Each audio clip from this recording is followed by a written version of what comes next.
নিরামিষের দিনে কাঁচা কলা ও ছড়ার এবং সয়াবিনের এই রেসিপিটি বাসায় ট্রাই করে দেখতে পারেন। রান্না করাও খুব সহজ।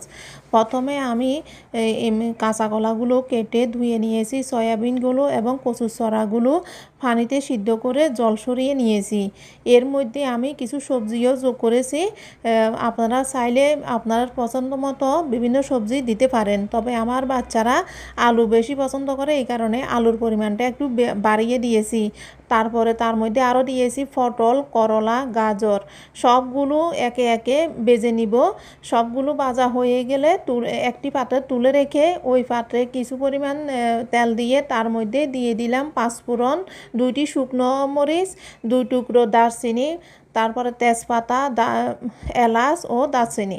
সবগুলো উপকরণ দিয়ে মশলা দিয়ে আমি তেলের মধ্যে কষিয়ে নিব। লবণ, হলুদ ও লাল মরিচের গুঁড়া, আদা পেস্ট এবং 1 কাপ পরিমাণ পানি দিয়ে মশলাটি কষিয়ে ভেজে রাখা সবজিগুলো ঢেলে দিয়েছি এবং তার মধ্যে একটি টমেটোও কুচি করে দিয়েছি।